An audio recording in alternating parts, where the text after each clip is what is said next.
There is a code buried inside the world, not a code written in one book, not a secret hidden in one temple, not a password protected by one priesthood or one bloodline.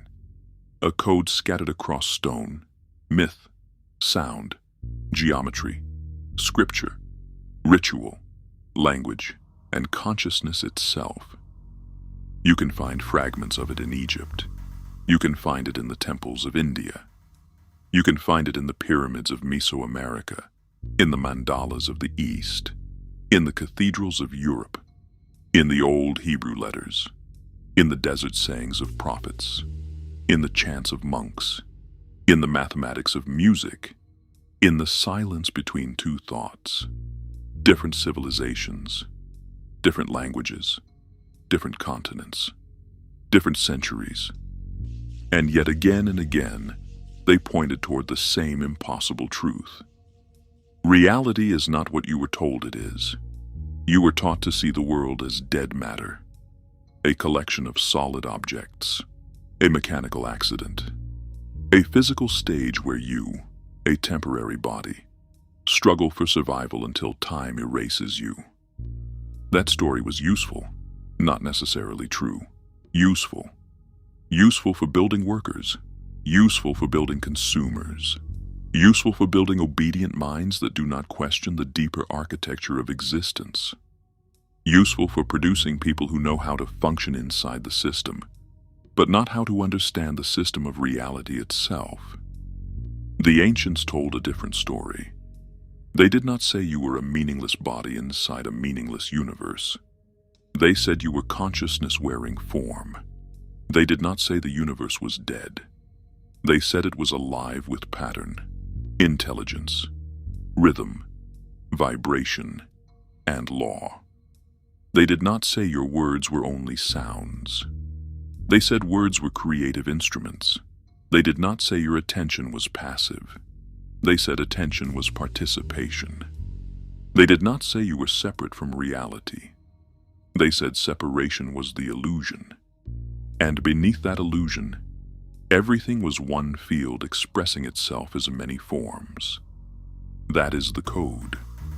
It has been misunderstood, religiously decorated, scientifically mocked, commercially cheapened, and spiritually packaged into weak self-help language.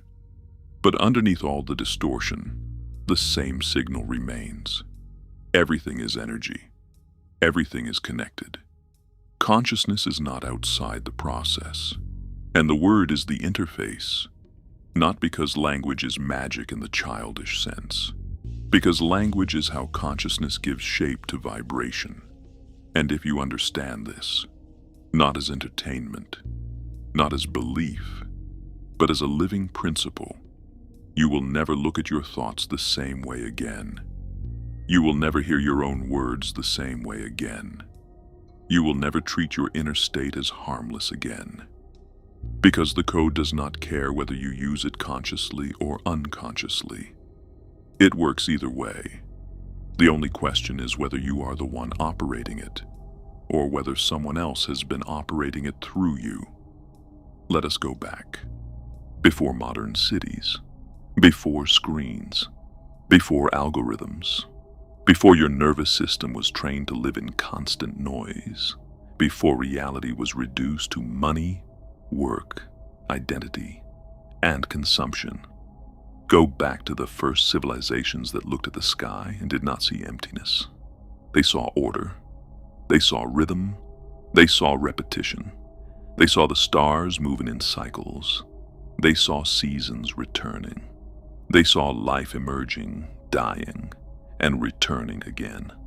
They saw spirals in shells, branching in trees, symmetry in flowers, proportion in the body, geometry in temples, number hidden inside beauty. And they did something modern man often refuses to do. They paid attention. They did not have particle accelerators. They did not have satellites. They did not have microscopes that could break matter into smaller and smaller parts. But they had silence. They had patience. They had generations of observation. They watched reality long enough to notice that the visible world seemed to be organized by invisible principles.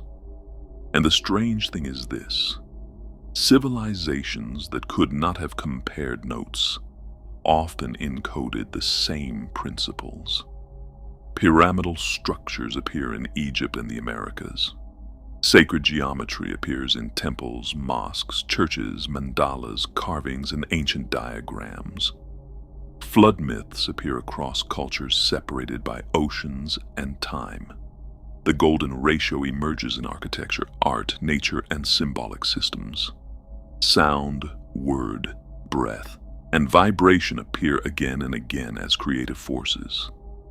Now the shallow mind hears this and says, coincidence. One pattern can be coincidence. Two patterns can be curiosity. But when the same symbolic architecture appears across the human story again and again, coincidence becomes a very small explanation for a very large mystery. Maybe the ancients were not copying each other. Maybe they were observing the same reality. Maybe they were reading the same field through different languages. Maybe the code was never invented by any civilization. Maybe the code was discovered. That is a very different thing. An invention belongs to the people who created it. A discovery belongs to reality itself and to what they discovered. Across time and culture was that the universe does not behave like a dead machine. It behaves more like a living pattern, a field, a resonance, a mind-like order wearing physical form. The first principle of the code is this: reality is vibrational, not metaphorically. At the deepest level, what you call solid matter is not solid in the way your senses claim. Your senses are useful, but they are not ultimate truth. They give you a survival interface, not the full architecture. Your eyes do not show you all light. Your ears do not hear all sound. Your body does not detect all fields. Your brain does not present reality as it is. It presents reality in a form your organism can survive. You do not see the world. You see a translation, and that translation tells you a table is solid. Your body is solid. The walls around you are solid. The world is built from hard things. But when modern physics followed matter downward, deeper and deeper, the solidity began to disappear. The atom was not a tiny marble. It was mostly space. Then the particles inside the atom became more strange than physical common sense could handle. Matter began to behave like probability, like wave, like field, like excitation, like potential. The deeper science went, the less reality looked like stuff. The more it looked like pattern, energy, vibration, relationship. This is where ancient language and modern physics begin to look at each other from opposite sides of the mountain. The ancient Hindu idea of Nada Brahma says the universe is sound, not sound as ordinary noise, but sound as vibration, as the primal movement through which reality appears. The Egyptian idea of Heka treated speech, intention, and properly directed sound as creative power, not performance, not theater, a sacred technology. The book of Genesis begins creation not with an object, not with a weapon, not with a machine, but with the word.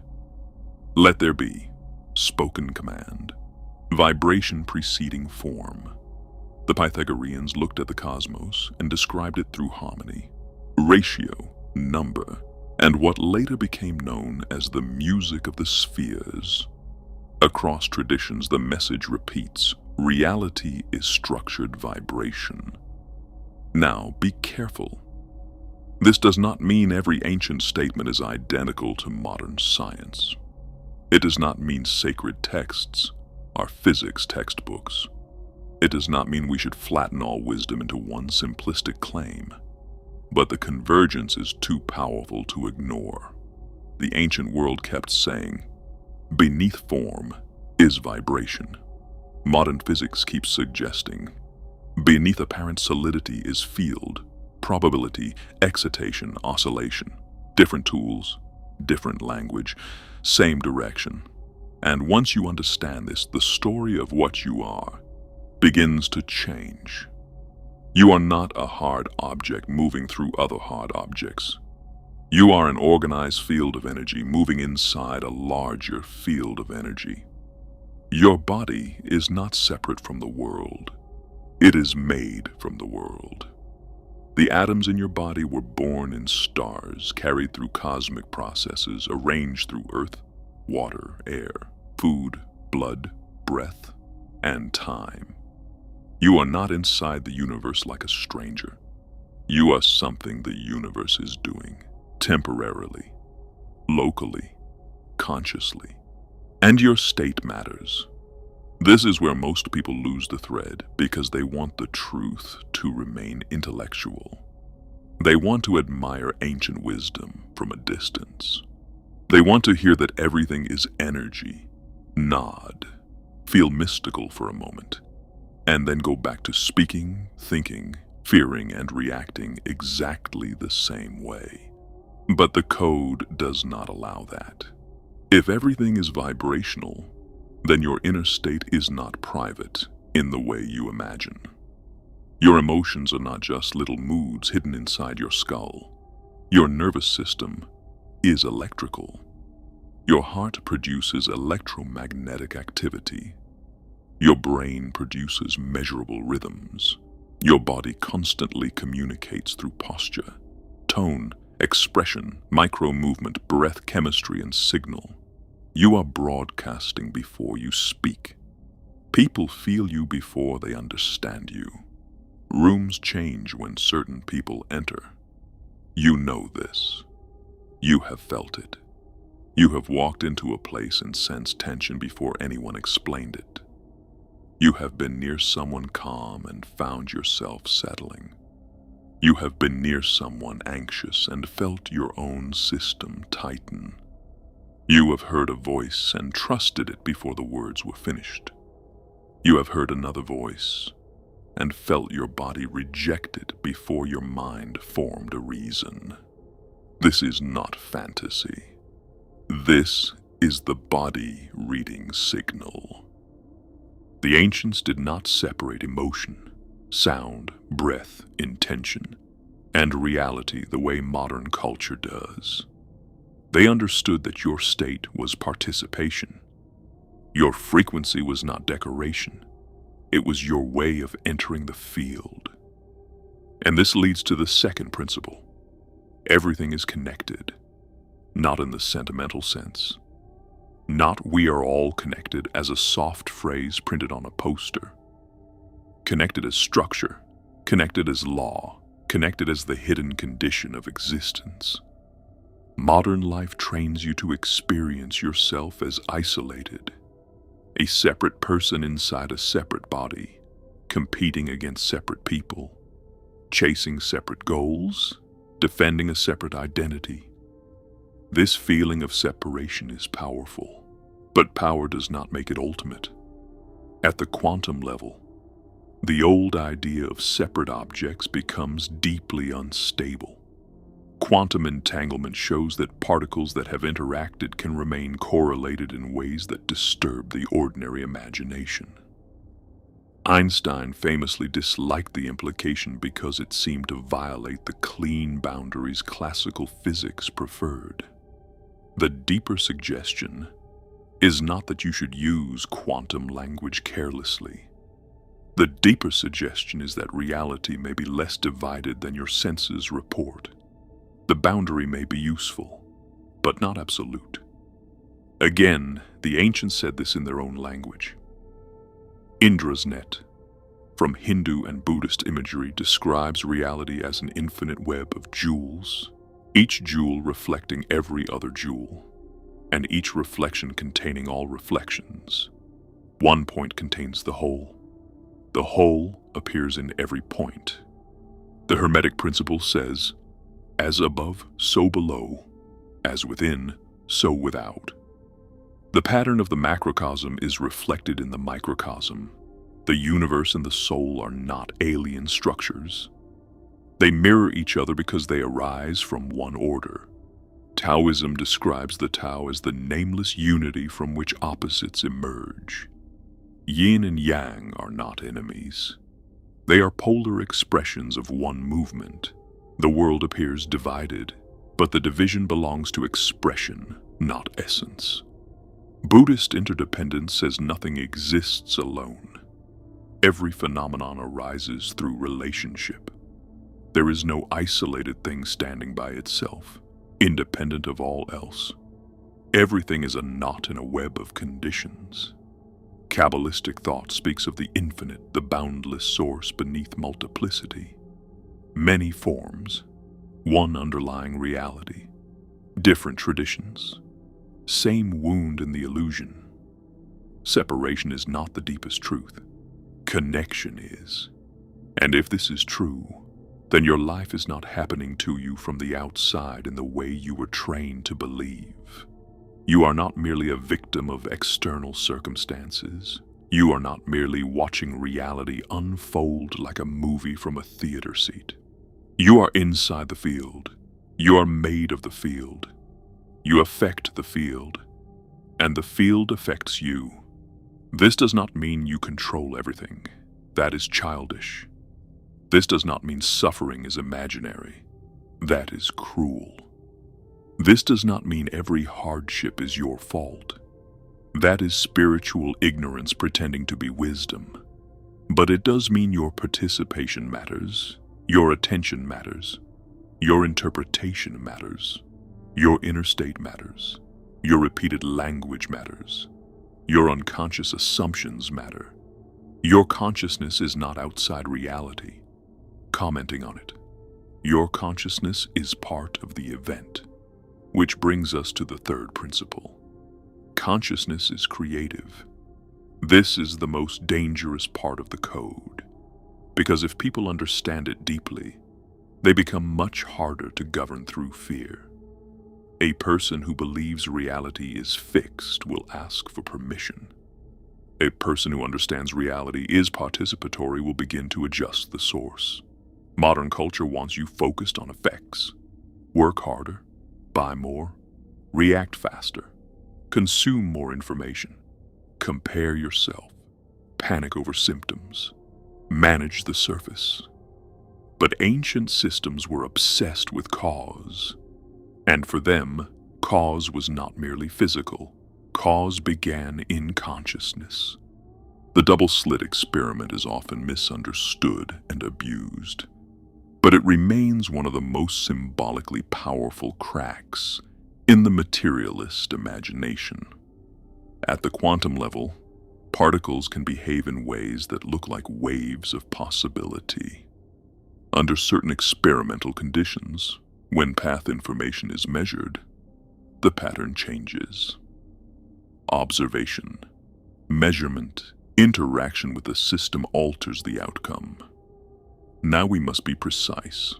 This does not prove that your thoughts instantly rearrange the entire physical world like a fantasy movie. But it does shatter the simple story that reality is fully independent of observation at every level. It forces serious minds to confront a strange possibility.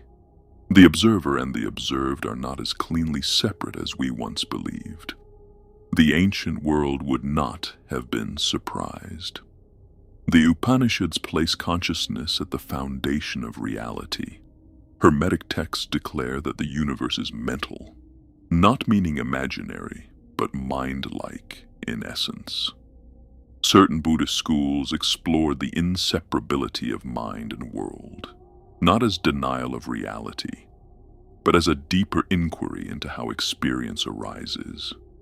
Plato described the physical world as a shadow of a more fundamental order.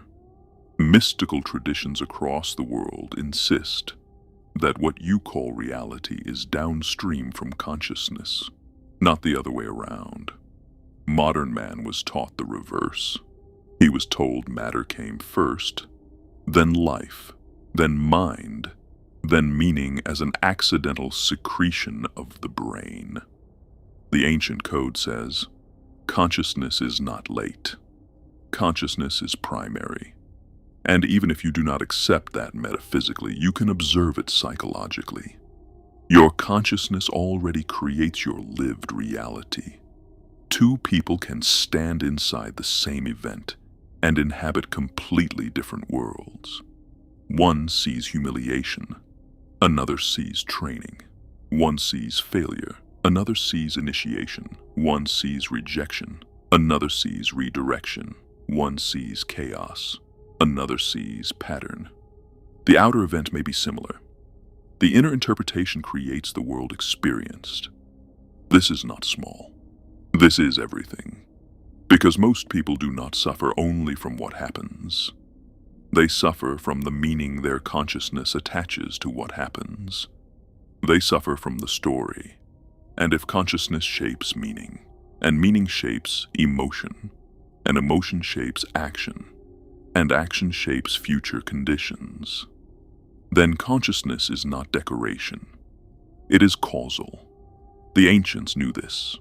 That is why they created practices around meditation, prayer, ritual, chant, breath, symbol, posture, purification, silence, and sacred speech.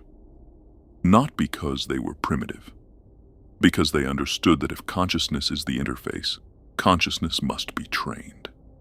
An untrained consciousness creates unconsciously. A trained consciousness creates deliberately. And this is where the code becomes practical. If reality is vibrational, if everything is connected, if consciousness participates in shaping experience, then what is the operating interface? How does consciousness impress itself into the field? The answer appears again and again. The word. The word is not just communication. The word is structured vibration carrying intention. The word is consciousness entering sound. The word is the invisible becoming audible. The word is the bridge between thought and form. This is why ancient cultures treated speech as sacred. Today, people speak carelessly because they think words disappear after they are said. The ancients believed words continue. They believed words shape the speaker, the listener, the space, the future. They believed language was not neutral. And they were right, even at the most ordinary level. Speak to a child with contempt for years, and watch what happens to the child's nervous system. Speak to a human being with belief, honor, and truth, and watch what awakens. Repeat, "I am worthless" long enough and your body begins to organize around the command. Repeat, "I am becoming stronger," with enough emotional sincerity and repeated action. And the nervous system begins to build a different identity. Words enter the body. Words become expectations. Expectations become filters. Filters become choices. Choices become patterns. Patterns become destiny. This is why every system of power has always tried to control language. Control the words people use, and you control the categories they can think inside. Control the story, and you control the identity. Control the identity, and you control the behavior. This is not mystical. It is political, psychological, spiritual, biological. Language builds worlds. The ancient traditions encoded this everywhere. Genesis begins creation through the spoken command. Egyptian Heka placed creative force into properly directed speech and intention. The Sanskrit mantra tradition treated sound as a precise technology for transforming consciousness. Hebrew mysticism saw letters not as random marks, but as living symbols carrying number, sound, and creative principle. Indigenous traditions across the world treated names, chants, and spoken formulas with deep reverence because they understood that language participates in reality. And then there is the most direct formula of all. I am. Those two words appear simple because you use them every day, but they are not simple. They are the doorway through which identity becomes command. When you say I am, you are not merely describing yourself. You are invoking being. You are taking the raw field of existence and attaching a form to it. I am weak. I am tired. I am unlucky. I am broken. I am not enough. Say it enough, and it becomes more than a sentence. It becomes an instruction, a groove, a neural pathway, a posture, a chemical climate, a self-fulfilling architecture. But the same principle works in the other direction. I am aware. I am disciplined. I am returning to myself. I am no longer available for the old program. I am the consciousness that chooses. This is not positive thinking. Positive thinking often tries to paint over a wound while the wound continues bleeding. This is deeper. This is language used as identity architecture. The ancients understood that the I am statement touches the root of consciousness.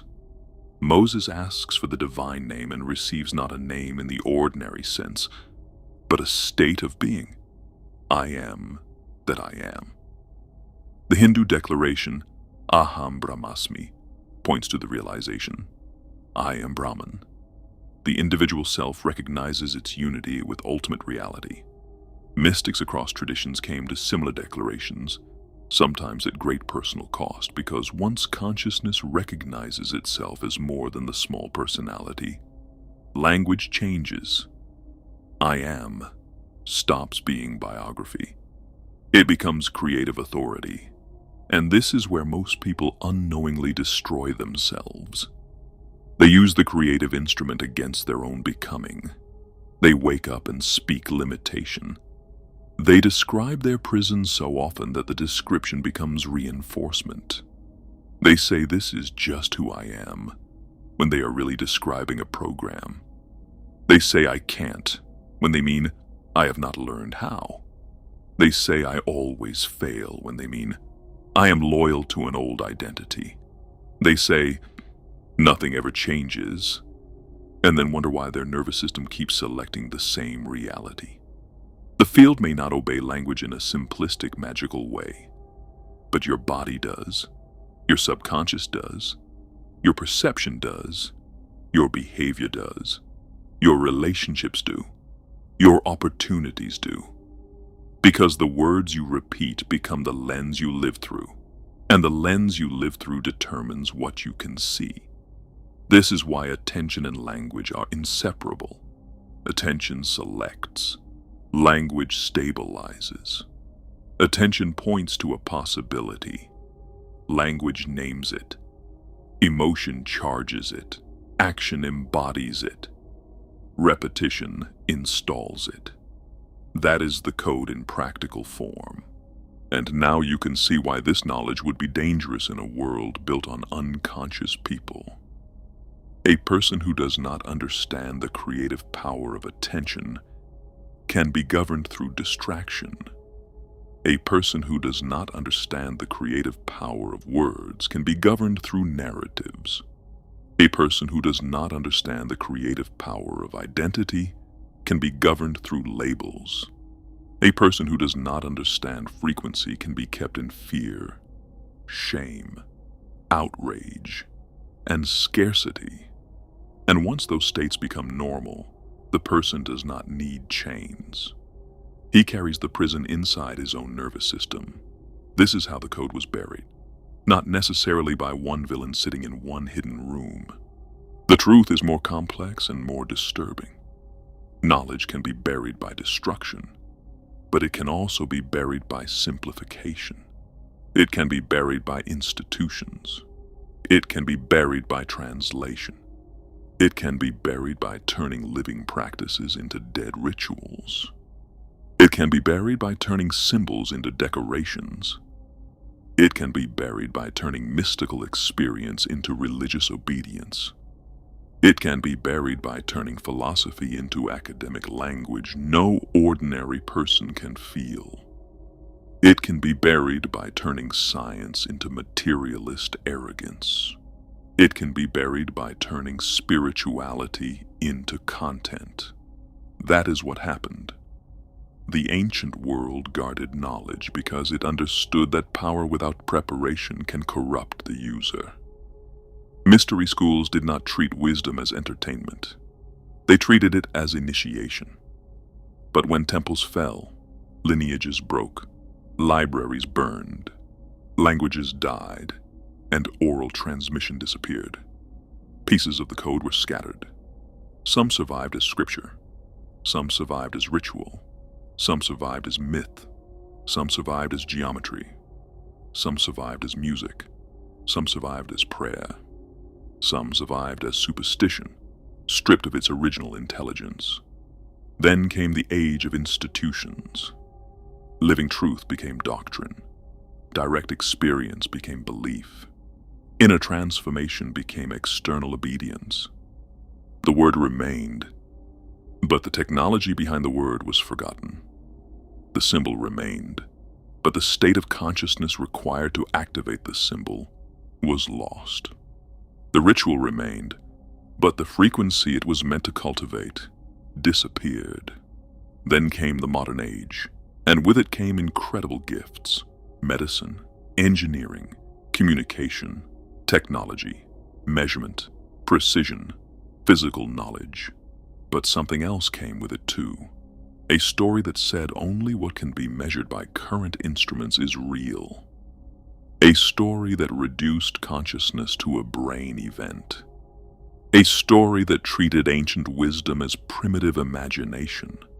A story that trained people to master machines while losing access to themselves. Education did not teach you the history of consciousness. It did not teach you how language shapes perception. It did not teach you how attention becomes identity. It did not teach you how your nervous system is programmed. It did not teach you how symbols, stories, and repeated words build inner reality. It taught you how to function. That is not the same as teaching you how to awaken. And then mass media industrialized the manipulation of attention. Advertising learned to speak directly to desire. Politics learned to speak directly to fear. Entertainment learned to speak directly to distraction. Algorithms learned to study your nervous system better than you study yourself. Language became a weapon used at scale. Repeat a phrase enough, and it becomes reality in the public mind. Attach emotion to a symbol, and people will defend or attack it without thinking. Rename slavery as opportunity. Rename obedience as responsibility. Rename exhaustion as success. Rename distraction as freedom. Rename programming as culture. Whoever controls the words controls the frame. Whoever controls the frame controls the meaning. Whoever controls the meaning controls the behavior. This is why the ancient code had to be forgotten. Not erased. Forgotten. Because if people remember that consciousness is creative, they begin guarding their attention. If they remember that words are frequency, they begin guarding their speech. If they remember that everything is connected, they stop feeling powerless and alone. If they remember that reality responds to state, they stop worshiping external systems as the only source of salvation. They become difficult to manage, not violent, not chaotic, sovereign. There is a difference. So let us put the code back together now, not as theory, as 5 principles you can actually live. Principle 1. You are not merely inside the universe. The universe is expressing itself through you. This is the reversal. The old story says you are a small consciousness produced by a large dead universe. The ancient story says consciousness is fundamental, and you are one local expression of it. Your body is in the universe. But your awareness is the place where your entire experience of the universe appears. You have never known a world outside consciousness. Everything you have ever touched, feared, loved, lost, desired, or remembered appeared inside awareness. This does not make the world fake. It makes consciousness primary in your experience. And once you see that, you stop treating awareness as a small thing. You begin to understand why every serious spiritual tradition begins by training attention. Because your attention is the gatekeeper of your reality. Principle 2. Everything is one field appearing as many forms. You experience separation. But separation is not the final truth. Your body appears separate from the tree, but your breath is exchanging with it. Your mind appears separate from society, but your thoughts are full of language, memory, symbols, and beliefs inherited from others. Your life appears separate from history, but you are carrying the consequences of generations inside your nervous system. Your self appears isolated, but every part of you is relationship.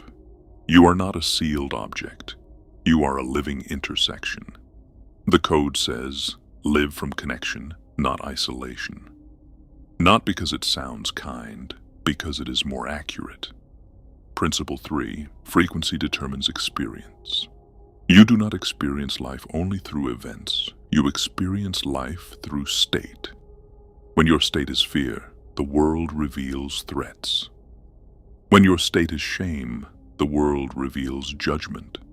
When your state is scarcity, the world reveals lack. When your state is presence, the world reveals possibility. When your state is grounded power, the world becomes more negotiable. This does not mean state magically deletes reality. It means state determines what reality can become through you. Two people receive the same opportunity. One is too afraid to see it. The other is prepared to act. Same field. Different frequency. Different life. This is why inner work is not weakness. Inner work is strategic. You are tuning the instrument through which reality is interpreted and acted upon. Principle 4. Words are creation tools. Every word you repeat is training something. Your language is not harmless. It is either revealing your unconscious program or installing a new one. Listen to how you describe yourself. Listen to how you describe your future. Listen to how you describe money, love, discipline, health, power, God, reality, other people. Inside your repeated language is your current operating system. Most people do not need a psychic. They need a transcript of their own speech. They would see the prison immediately. The code says, speak like someone who understands that the body is listening. The subconscious is listening, and life is being filtered through the declarations you repeat. Principle 5. Consciousness is the root variable. You cannot always control the external event, but you can train the consciousness that meets the event. And that consciousness determines whether the event becomes trauma, wisdom, identity, initiation, bitterness, discipline, or transformation. This is not blame. This is power. The world can wound you. But if it also controls the meaning of the wound, it owns the rest of your life. The code returns meaning to consciousness. It says, you are not only what happened to you. You are the awareness capable of transforming what happened into something else. This is where the ancient code becomes a practice. Because knowing this intellectually means almost nothing. You can watch 1,000 videos about consciousness and still speak like a prisoner. You can study sacred geometry and still live in fear. You can quote mystics and still scroll yourself to sleep every night, programming your subconscious with anxiety. The code must be lived. So here are 6 practices, not to make you spiritual, to make you conscious. Practice 1, the frequency audit. For 1 full day, observe your dominant emotional state every hour. Not your story, your state. Set an alarm if you need to. When it rings, stop and ask, what am I broadcasting right now? Fear or trust, scarcity or openness, resentment or responsibility, collapse or expansion. Do not judge it. Judgment only adds another layer of noise. Just see. Most people cannot transform their frequency because they do not know what their frequency is. They only know what they want to believe about themselves. The frequency audit removes the lie. It shows you the state you are actually living from. And once you can observe it, you are no longer fully possessed by it. Awareness creates distance. Distance creates choice. Choice creates new reality. Practice 2.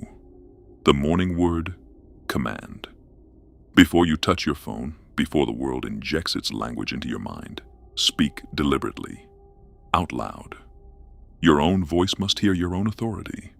Say, I am the awareness in which my reality appears. I am responsible for the frequency I broadcast. I am no longer available for unconscious creation. I speak with precision. I choose with presence. I return to the source of my power now. Do not mumble it. Do not perform it. Speak it like law. Because the first words you speak in the morning are often the first instructions your nervous system receives. Most people wake up and immediately submit to the language of the world. Notifications, problems, demands, fear, comparison. Before they have remembered who they are, they have already been programmed. Reverse that. Let your first words belong to consciousness, not the algorithm. Practice 3, the vocabulary detox. For 7 days, remove the phrases that keep your identity weak. Stop saying, I'm trying. Trying often hides a divided will. Say, I am practicing. Say, I am building. Say, I am becoming. Say, I am choosing. Stop saying, I can't, when the truth is, I have not learned, I have not decided, or I am afraid. Precision returns power. Stop saying, I always and I never about your limitations. Those words turn temporary patterns into permanent identity. I always fail. I never finish.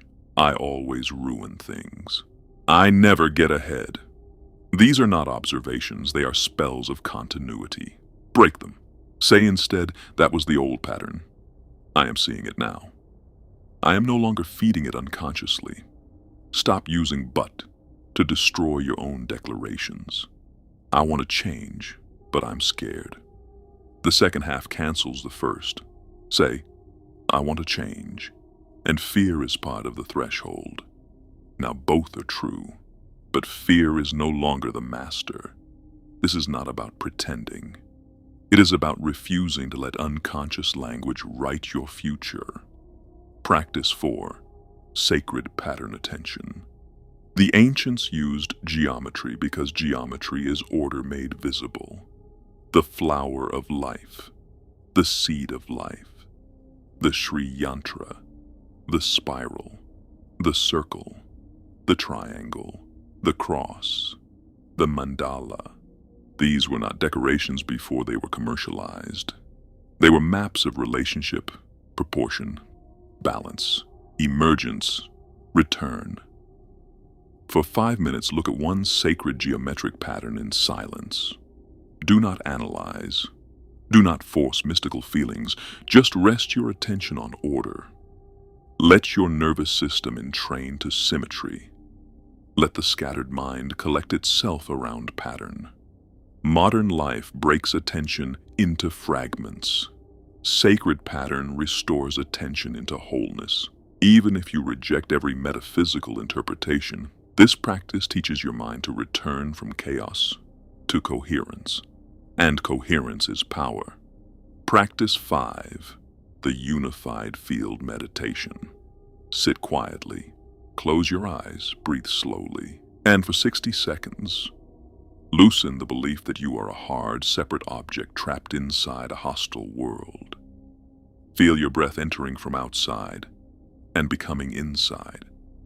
Feel warmth, sound, pressure, space. Notice that the boundary between you and world is not as simple as thought claims. You are not trying to disappear. You are remembering relationship. The mystics call this many names: union, emptiness, samadhi, fana, the great work. But beneath the names is the same direct recognition. The separate self is not the whole of what you are. Even a brief glimpse changes something, because after you feel connection directly, isolation becomes harder to believe completely. Practice 6. The evening frequency reset. Most people fall asleep inside the wrong reality. They end the day scrolling, comparing, worrying, rehearsing tomorrow's problems, replaying old wounds. Then they wonder why they wake up heavy.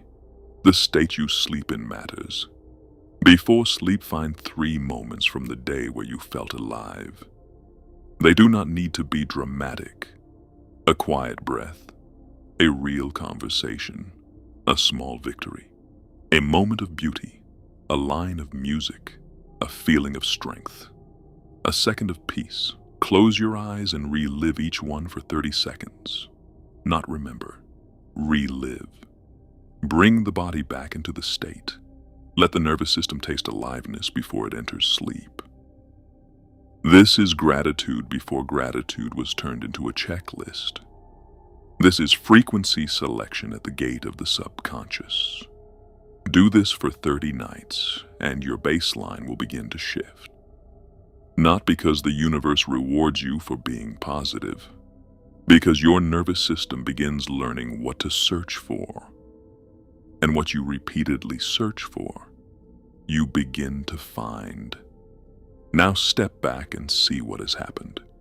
You began inside the story you were given. The story of dead matter. The story of separation. The story of passive consciousness. The story of careless language. The story of a powerless self waiting for external reality to decide its fate. But the ancient code gives another map. You are consciousness expressing through body. You are energy interacting with energy. You are connected to the field you thought was outside you. Your attention selects. Your words shape. Your frequency teaches your life what to echo. And your daily practice determines whether this remains information or becomes transformation.